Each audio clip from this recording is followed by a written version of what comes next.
be ready to be forever changing from this day forward. Do not get comfortable with anything.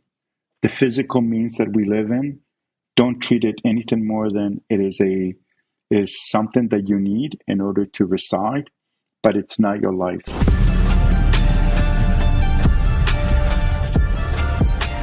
Bitcoin, crypto, Ethereum, crypto assets, NFT.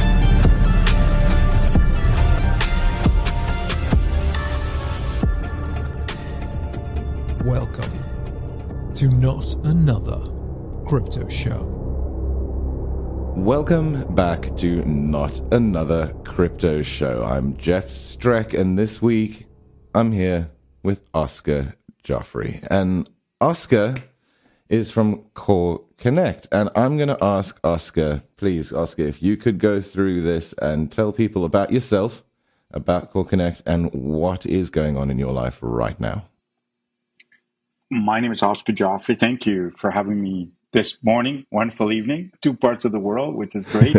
I currently reside in Canada. For those who love blockchain, I come from the city, the birth of Ethereum. So right here in Toronto, Ontario, where it all started, some bits and pieces started in the good old days. I've been predominantly working in the private capital markets now for 14 years. I started in the public side, which is a publicly listed, but 14 years ago, I met an individual that kind of changed everything for me, and that was the father of the Jobs Act. KoreConX and KoreChain are 2 parts of my life, my left arm and my right arm, that it's a collision of new technology with old guards, and how do you make them all happy so everybody can participate? And that's what I've been working on. Okay. So how can everybody participate?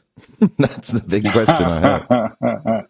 Yes, it's a great question, So I'm going to give you my little roadmap. When I first got started with all this, I came at it with my eyes open as an entrepreneur. I want the opportunity, where it's like disruption and stuff like that.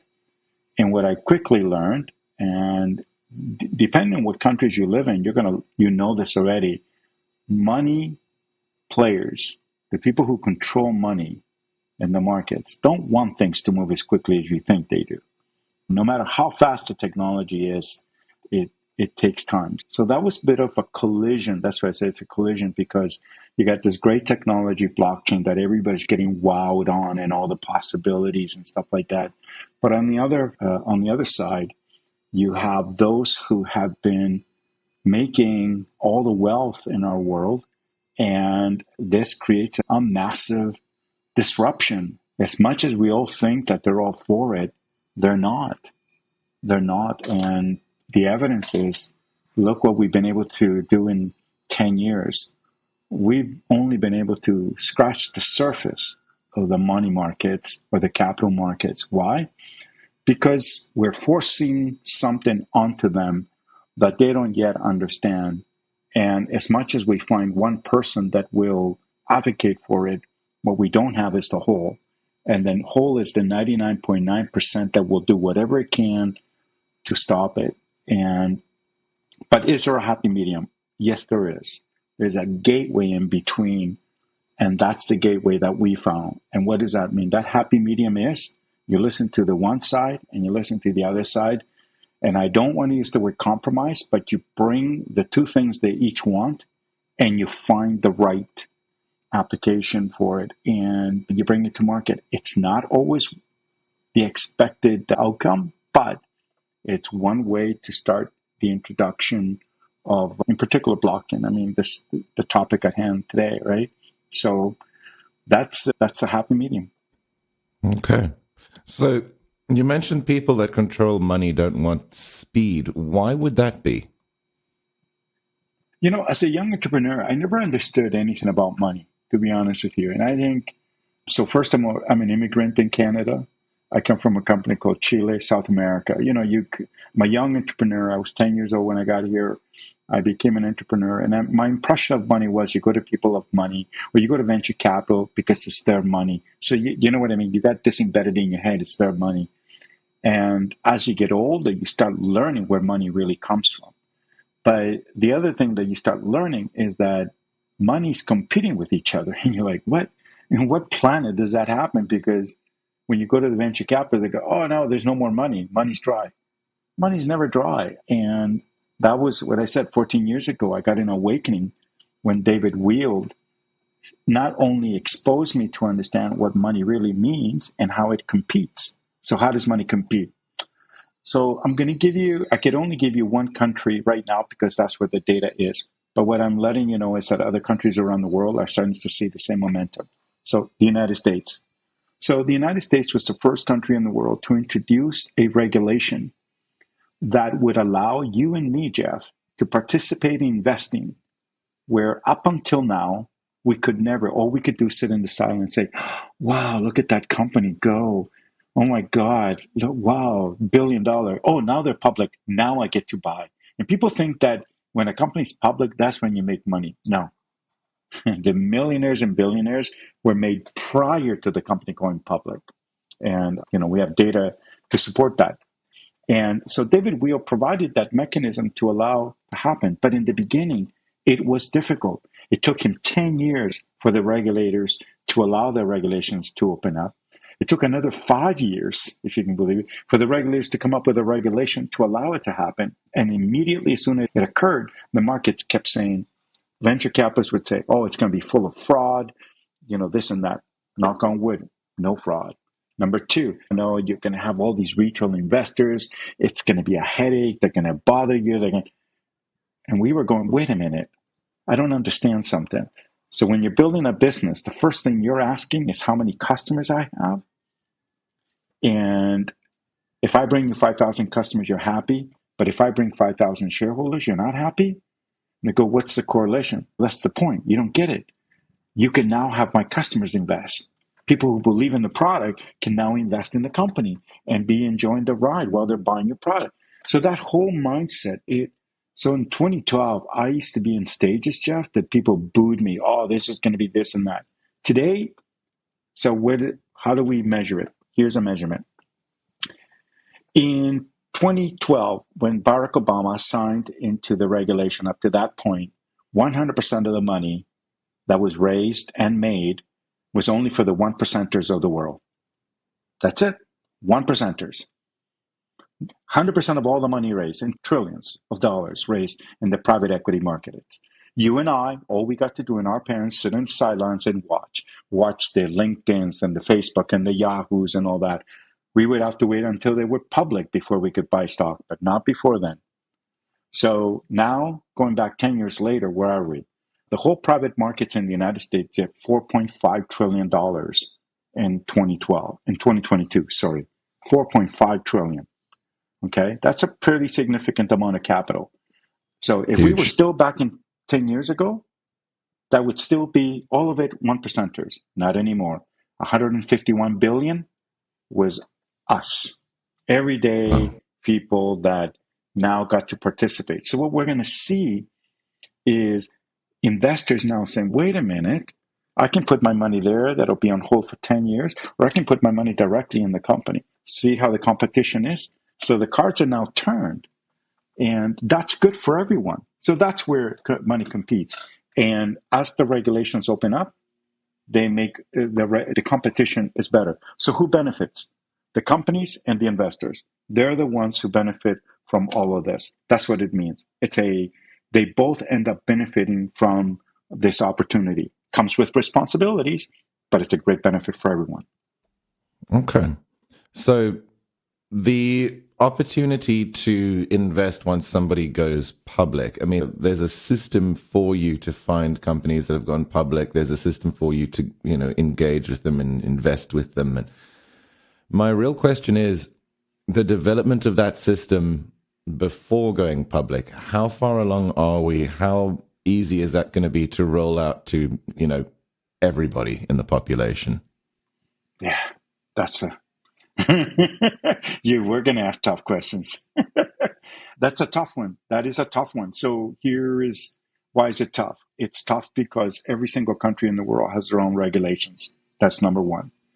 Number two, it's tough because in certain countries, it's tough for an entrepreneur to make it. Like there are certain countries in Asia that, it's a no-no, Middle East as well. But here's the one thing that I'll say. In the last 10 years, we have seen countries like UK, Italy, Germany, Netherlands, Singapore, Thailand, Indonesia, Australia, Philippines, Chile, Mexico.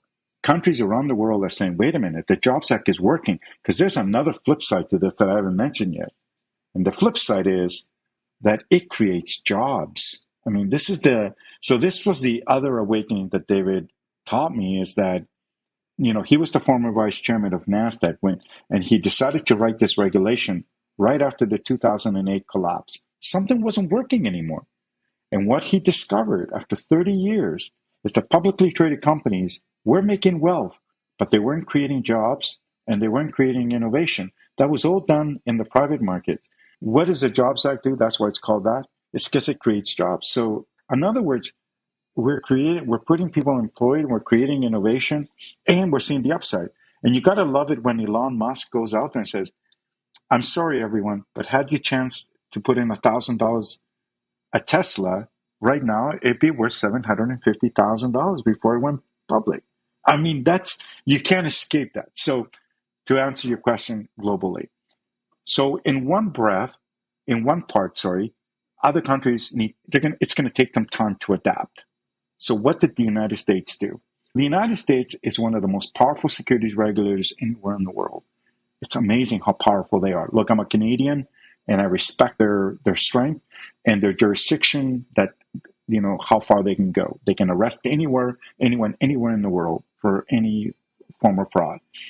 What they did with the regulations is they allowed a company to sell their securities to anyone in the world. So give you an example. So when I'm going live with our company called CoreChain, I will be able to legally allow you, Jeff, to put $100 in it. Legally, compliantly. And you will have ownership in a company. You'll have some X number of shares that you will have, and you bought it. And so it's already starting from the point that investors can participate. The next stage is, how do we get foreign companies? At the moment, the only way foreign companies can take advantage of the regulations in the US, they need to create a domicile company here in order to do so. But once you do, you have the power of reaching the world to sell your securities. And to you, for Jeff, the investor is protected. How is it protected? Because the company had to apply to the Securities Exchange Commission to allow them to sell their securities. There's a broker-dealer involved in the process. It even allows you to trade those securities in an open market, and the company stays private. So in many ways, from that perspective, other countries are saying, wait a minute, I like the idea that this is happening, but I don't want money leaving my country. So that's why other countries started opening it up. So we're starting to see that. Look, we're only 10 years in. People go, and I keep reminding people, we're only 10 years in. And it's sort of like people do the analogy of baseball sometimes. Like, okay, great. We're just maybe getting to first base. And then one day we'll be on third base when we can say, guess what? We have the world participating, both sides, investors and companies. Right now, it's just a little lopsided, where we can go and get the foreign money, but foreign companies have to come to the United States first. And, you don't want your intellectual property or your businesses to leave your country, right? You want to keep them there, pay taxes there, create jobs. And so I think it's a good model for other parts of the world to copy. All right. Understood. So this works with the traditional money standard, or is this also going to work with crypto? Crypto as a an exchange currency, it's going to work. I think crypto is going to survive from that perspective. If people have crypto to use to buy securities, we've seen it in real estate. We're now seeing it in art, in music. So I think those two are starting to come together, which is nice, but they're not the same. And people go, why are they not the same? Crypto, if it's because we treat it like money, you carry it in your wallet wherever you go. And that wallet allows you to pay for something, and you get your change back and all that. When you buy an asset or you invest in something, you're not carrying it in your wallet. You usually put it in your safe, or someone is holding it for you. And what you're really holding it for is to have an expectation of a return on your investment, ROI. Sometimes people think they're both the same. They're not. Each of them have separate regulators, but we have already started the trend to bring them both together. And when I say that, I mean it from the perspective of, if you wish to buy these securities, yes, you can use Ethereum, Bitcoin, some of the most common forms of crypto to buy that security, and in exchange, the company will issue you a digital security or a security token in exchange for that. How that will be stored, it will be depending on the country in which you're coming from. So in the future, it'll be possible for businesses to fundraise through crypto? There's no reason why they couldn't, as long as they follow the regulations in the countries they're in. And I think I think the issue right now, Jeff, in particular in the last 6-7 years, we're starting to lose confidence of the everyday people about blockchain. Not that you did it or I did or anything like that. We were kind of the canaries that nobody was listening to, telling people that, you got to look at everything you're getting into. So I would say that after the FTX collapse, we have a rebuild going on. In fact, one of the big things that we're focusing on is there's still a lot of chaos, and people go, "What are you talking about, Oscar?" When FTX went bankrupt, it wasn't just them. They bankrupt 3 major banks in the United States. People, that's what they did. They bankrupt 3 additional assets that were playing in the everyday world. And those assets had a material effect on other companies, and the trickle effect and the trickle effect. So we're just getting to that trickle effect. Look, we're in May, and we still got another 3 months yet of where the final drop in it ends. So that's what happens when you get a major fraud that shouldn't have happened, and it did. And that's what people see. Today I deal with stories, I lost $500,000 and I got scammed or this and that. You don't hear that when people lose $500,000 in the market, when the thing tanks and they had every chance. On this one, so I think we need to build that trust. We need to bring legitimacy to the market. We need to be honest with ourselves that if we're going to treat it like money, we can't go and operate like we did in the 16 and 1700s, where, again, the rich got richer. And so I don't know if people realize we're repeating history here again. We're just creating a different type of billionaire, a crypto billionaire that took advantage of the not so smart ones, became out of it. And if you look at the first, stock and dump was the Dutch tulips, right? In the world. So what's the flaw? Human being. So it's not the tech. The tech is beautiful. Blockchain is gorgeous. It's amazing, the impact. But, we're flawed as human beings. So we got some rebuilding, and rebuilding will mean that the market is going to demand accountability, traceability, and guardianship, custodianship. So what will that do? Well, to those who are the hardcore of crypto, that they believe that they need to be able, I understand. It may not be the answer you're looking for.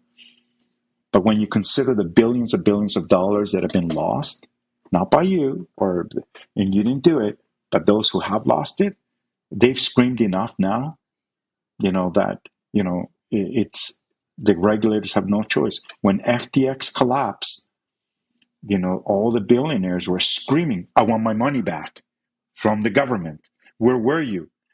Isn't that interesting? How come you weren't asking that question when you put the money in?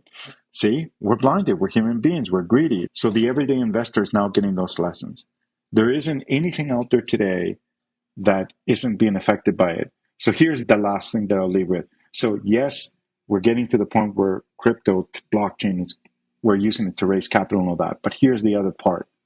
Now you go to a bank, you go, "Hey, here's my business. I sell flowers."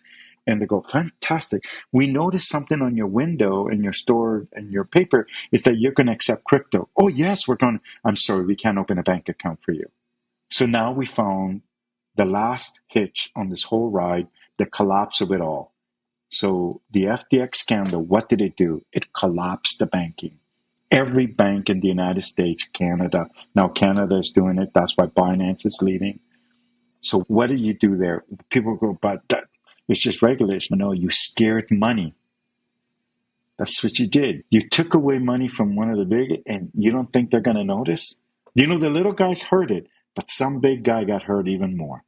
And when big guys get hurt, you know someone's going to pay. So, yeah. Yes. When people have the money to make change happens faster. Isn't that interesting, Jeff? It really is, right? So I have this really big knowledge gap that I would love for you to kind of add a brick or fill completely for me if you can.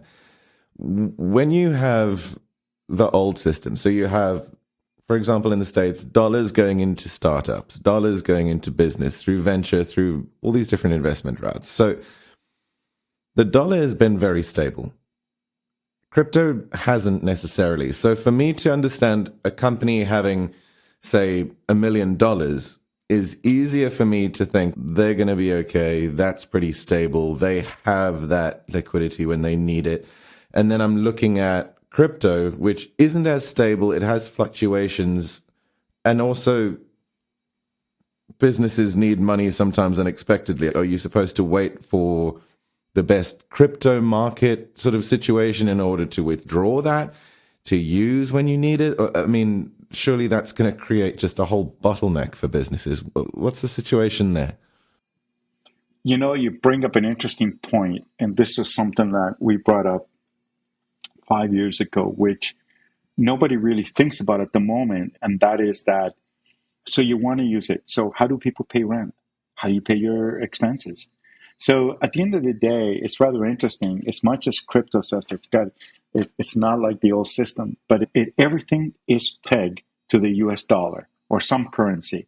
So it's ironic we're still tied to it. So the US regulators in the US have indicated that if a company does raise capital, so let's say you raise $20 million, you cannot have more than 5% of it in crypto. Otherwise, you have to be a registered fund administrator. Because you're right. Now you're hedging. Because now you're playing with the investors' money that you think you're a smart investor. So that's why we hire those professionals. Or are you raising money to build your business? If you're raising your business, then you got to have money in the bank. You got to have all these things in place in order to pay your employees, pay the taxes, and all that. And even all the accounting firms and law firms that in the past were taking crypto, not anymore. Like it's come to after the FTX, Jeff, it came to a screeching halt. So on that side of the crypto world, per se, blockchain, halt. On the other side, using blockchain technology for issuing security tokens and tokenization of assets and real world assets, it's on the rise. Well, wait a minute. How can they both not be? Because they're not the same. This regulator here is FinCEN, financial services. This regulator here is securities law. And all they care about is the following. If Jeff is willing to accept bananas for shares in his company, it must be valuable. The bananas must be very valuable to Jeff. There is no law, nowhere in the world that says that when I give you the shares in my company, you actually have to give me money. It could be anything. It could be your time, your effort. We do it with employees and contractors. So this has been the misconception in the market. So unfortunately, it's going to be like that for a while. We have a rebuild to do. Now, the rebuild will be good. People go, what do you mean? FTX is not as bad as it occurred. They found 80% of the money, so they were able to do that, and it's going on a fire sale. And now, remember what I said at the beginning, money is competing with money. So the one thing is that Sam won't get the company back. We know that already. So the question is, who's going to take over FTX? So it's either going to be JP Morgan Stanley. So do you see what I mean? Everything, it's like when First Republic went under. People wonder, oh my God, another bank. No, you missed the news release 3 months ago when JP Morgan dropped $30 billion into it. Surely they knew something. Yeah. So all they did, they bankrolled the company. And now they're in the last. So there, it would have cost them X. Here, they got it 10 cents on the dollar.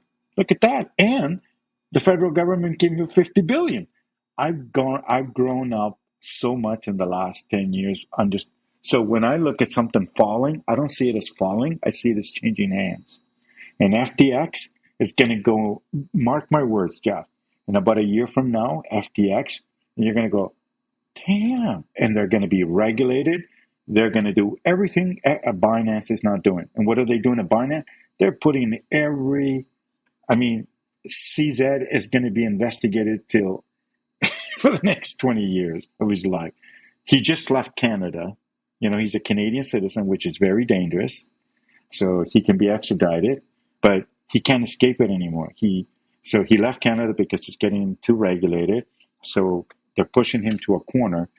But the U.S. already started the investigation. So imagine, he is the number one crypto exchange in the world. The number one, 90% of all I just read an article about him on 90%. So and if you read the article and you read between the lines, they're saying everything that the industry needs, they're not doing. Transparency, accountability, so that I know what they're setting it up for. FTX is going to come back with the following. We're going to be transparent. We have accountability, and we're going to be regulated. Your money's safe with us, Jeff. Come and buy crypto from us. See? But they're still going to make money and rip off people the way they do. It's just now you change so that it's like you watch somebody build something, go, oh man, that should be my building. Yep.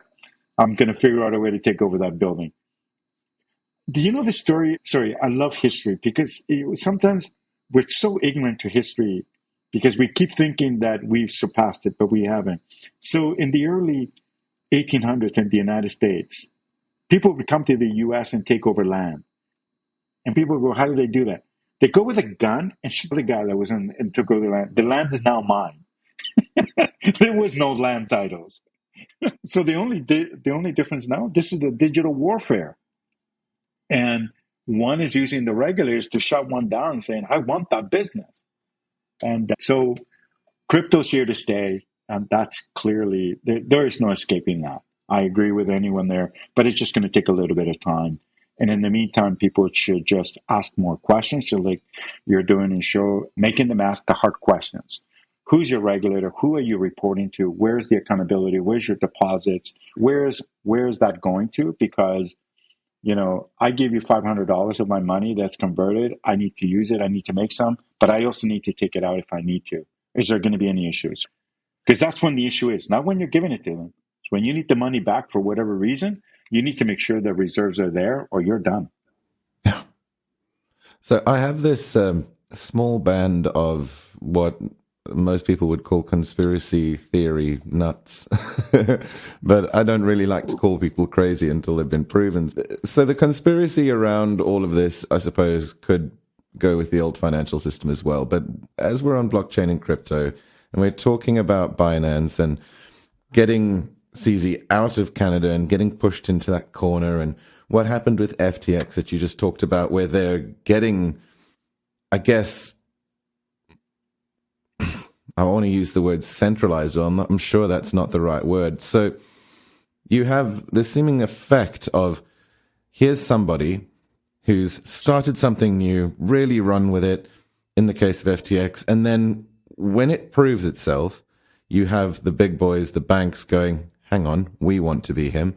And they make a criminal out of this person, make regulations to criminalize this person so that they're no longer a threat and they can then take over the business, take over the money, take over the opportunity. Now, I'm sure you'll see why I'm aligning that with sort of conspiracy theory type thinking. How do you feel about that line of rationale? And do you think that is a real concern, or do you think that's a little bit fairies and pirates? No, everything I've ever said has been crazy, but everything that I've said always happens. In 2016, when I introduced our blockchain technology, I indicated to everybody what would happen. I was a canary. Nobody believed it. Okay, so it took a few years, but it happened. I don't think this one, if people didn't see it coming, then you don't understand how money works. So they let him ride. He could have, look, if he would have maintained what he was doing he got sloppy in the end. Human beings, Jeff, this is what it comes down to. I mean, think about it. The guy was kind of like dead on all the way through. He was one of those savants that you run into life. But then when he got into trouble, he did a critical mistake, and that critical mistake was so if you look back at where that point was, it at the beginning, the end? No, it was just that point there. That became that, and after that key was turned, that was the opportunity they were looking for. That was number one. Number two, what accelerated that is that you have two friends who had no idea. And this is one thing that I will say about most of the crypto individuals that are out there. They have these unique personalities that in one part they're like activists and trying to change the world, which is great. But sometimes when they fight like children, and when they fight like children, they don't even realize what they've just done. Till afterward they go, "Oh my God, I don't even know if they did that." But those two were the two dumbest CEOs of history that actually gave everything the regulators needed to see. In the real world, when you take over a company, you take over a bid, but you don't announce things to do the collapse when you're the ones standing waiting to benefit from it all. And so when you got two things like that, so the conspiracy theorists out there, I don't think it's much conspiracy as it is. Look at the facts, look at the information that's in front of you. And number three, look at what the CEO of this current company is saying at FTX. He's found the money. I mean, so all the other stuff that they were saying about Sam just made one mistake. But, it only takes one. So if people listening on are saying we should allow it, the answer is no. So that's where Sam went wrong. So that was number one. Number two is where him and his buddy got into an argument. And that was probably the dumbest mistake of all right there. That was the last pin. That was the one that just kind of took it out of control. And here we are. The company I mark my words, the company will come right back. And you're right, it's going to change hands. Binance, I don't know what will happen. My prediction with Binance will be one of those names that we will talk like, wow, do you remember how Binance ruled the world? Yes, I remember that. And that's how it will be. Do you remember? Because Coinbase will supersede him, even though Brian is trying hard. He owns broker dealers. He's done everything in his regard, but he's still an American citizen. He still has to operate here, and he's not been able to break that mold, that structure that he's got. FTX is, if he could buy FTX, but the big players won't let him. The big players are going to get their hands on it first. And the CEO they have in there right now. So to the conspiracy theorists, I think you called it. But they called it because the data was there. That's the only reason why. And I still believe that there will probably be another one like this, and it will happen again. Because we don't know yet the full impact of all of these great technologies that we're working on that are going to change the way we use, capital to grow our businesses and to create a society like that. If you look at Elon, what he's doing right now, he bought a fairly significant piece of land in the United States. He's building his own city. I don't know if you heard, but it doesn't accept fiat. So he pays you in crypto, and you buy your groceries, you buy everything. So the city is the one that's converting it. So think about what he's about to do, not done yet. So he's creating an internal society of people, 30,000 people that can live there with all the requirements, buy everything that you need, but it's all done in crypto. And all of that crypto it's like a society trading with another. And I go, wait a minute, that's it.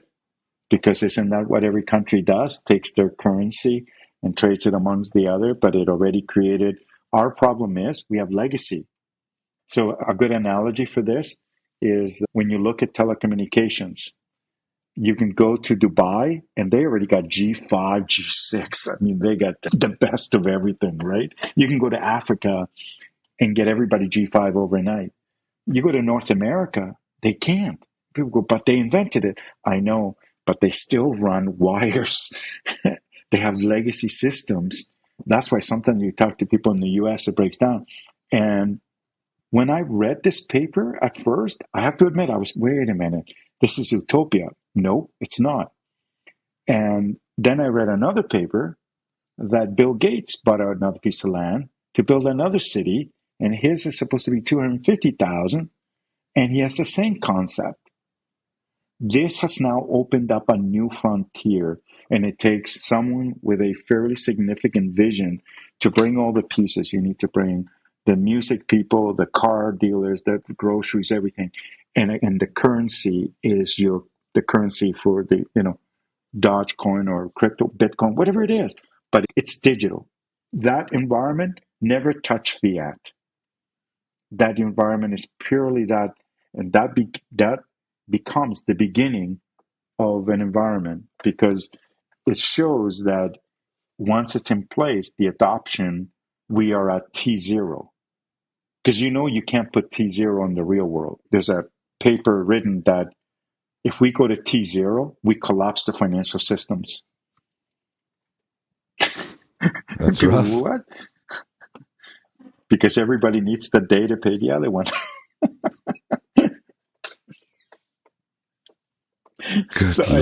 But that's what I mean. I know your mind just blows away. When I learned about T3, we got to have T3.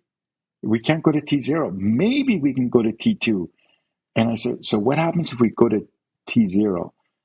There are trillions of dollars moving. So Jeff got paid, and he told Oscar that he's going to pay him on Friday. Oscar's carrying the debt till Friday, and Oscar's got to make a payment on Tuesday. And it's all time-based. And so the only way to start T0, the thesis is you start right from the grassroots right there. So that way, and T0 is the only way to move forward. Shit. Yeah. Put like that, it kind of makes my brain fizz, to be honest with you. Yeah, we don't think about these things at the beginning. We don't, because we keep thinking that it's so logical. I got 1,000 to, but look at us. We're all on credit card. What the North Americans today, how much credit are they running? I mean, there's your key indicator to higher the debt. So, by the way, do you know the countries that can go to T0? Africans, Asians, and Middle Easterns. Do you see the change in power here? North Americans are in credit. Homes are 30-year mortgages, credit. You go to the cars, nobody owns a freaking car. People think they own their car. No, the bank owns your car. So everything, credit, right? Credit instruments, right? 2008, financial collapse, real estate, credit. So when you got to think about that, you've got to understand, so what's the impact of going to that T0? That T0 means you earn 100 and you pay 100 and you pay, and that we're not used to yet, but we're not. But if you go to Asia, you go to China, you go to countries like, that's how people live. People don't live on credit in that world that didn't exist. And they're not in the debt ceilings that we're in here in North America. I mean, my wife is Chinese, and her parents, everything is cash. You buy a fridge, you pay cash. No credit, T0. See, that's T0. He pays cash. But so right now, that part of the world, I get it. They can adapt to the crypto space like that, no problem. They're in already. They earn it, they spend it, they earn it and spend it. Here, they're spending more than what they already have. And that, in the crypto space, is then now we got another problem. So we're just shifting it. The company that published this paper, Jeff, if you want to read it, by DTCC.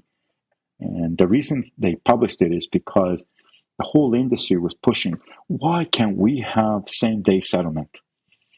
The big thing is when we say, Jeff wired me $5,000 from his bank to mine. How come I got to wait a week? And when it's the same bank, you got to wait 3 days. And now they do same day. If it's in the bank, they're getting better. But people didn't know why all of that. They thought it was people. No, it was never people. Money is working during that time. They're using that money. All that money that's shopping there is changing hands, and they're making a few basis points while it's there, and then boom. Every second of every day, money's working, and someone is hedging it to the other and borrowing it on the other. It's, it's just a big game, and it's a big strategic game, you know? Correct. That's crazy. Oscar, you've blown my mind today. Thank you so much for your generosity of spirit and your willingness to share. It's just incredible. I have one last question for you, and it's more of a question of the heart. I'm very curious. If you could have one of your own time portals, what would you say to that 10-year-old coming straight out of Chile that you used to be? What would you say to him right now about the future and how to be okay? Yeah, I'm teaching it to my 3 boys. So in fact, my 3 boys is me. And what I'm telling them today is that be ready to be forever changing from this day forward. Do not get comfortable with anything. The physical means that we live in, don't treat it anything more than it is something that you need in order to reside, but it's not your life. And what you thought was going to be the future is not going to be it. Everything, look, artificial intelligence is getting introduced. You already know the impacts of that, right? When you combine blockchain, crypto, AI, man, we are talking massively disruptive. I mean, disruptive, truly we were disruptive. So it's just being out there. And look, I'm 57 years old today. I have colleagues of mine that stopped moving forward in their mid 40s. It's not for everyone. It can be very scary. It can be very daunting on others, trying to maintain and keep up. But I don't see it as that. I just see it as this is the steps that I take day to day. And each day, that door keeps opening, and that door is showing me something about what's happening. Not that I'm purposely looking to learn about AI. It's just part of life. And life now is becoming so exciting. Your acceleration of learning is from 0 to 60 in 2.3 seconds. I mean, boom, you can learn quickly. So that's what I teach my boys. That's what I teach everyone. In fact, our 60 plus staff that we have in our family, in our KoreConX and KoreChain company, we teach them one thing. The day you start our company is you're in a journey of learning. When you went to school, you learn how to learn. Here, you will learn how it all comes together. And when you stop learning is when you're no longer, viable anywhere. And I think that's the big lesson, Jeff, that I think we all need to, we are in one of the most exciting phases of the human growth. I look at my kids today. I got a 20-year-old, I got an 8-year-old and a 3-year-old. And I'm going, I'm so fortunate for them because I can see the power of learning on the internet, the truth about anything. Where when I went to school, we got taught lies. Yeah. See, and people go, what are you talking about? I give them some examples. So one clear example of that, it's the one that I use all the time, where when I went to school, when they told you about Egypt and they taught you about the great pharaohs, all the pharaohs were white or, olive skin. The greatest pharaoh of all time was black. But a German archaeologist made a decision that there's no way a black man could ever be right? That was, again, we're back to that human being bias and all that. But see, that information is now there. Now you have the ability to learn. And that's the thing. And people need to read, learn, watch, pay attention, stay ahead, use it in everyday life to see, and enjoy the journey. Enjoy it. Enjoy it. That's powerful. Oscar, thank you so much for your time today. I so appreciate you and your knowledge and your willingness to share it. We've gotten so much from you today. Thank you. Making a high-quality podcast like this one takes a lot of work. That's a fact. But not when you hire a podcast company. With our white glove experience, we handle everything for you. From guest outreach all the way through to publishing and promotion, we handle it all. You show up to hold great interviews and build relationships with your guests, and we take care of everything else. Podcasting is not just about the audience. Every podcast interview is the start of a new relationship. With a weekly podcast, you'd build relationships with 52 ideal partners or prospects through your podcast interviews over the next 12 months. Do you believe that 52 new relationships would help grow your business? We do. Contact Jason at apodcastcompany.com and let's talk.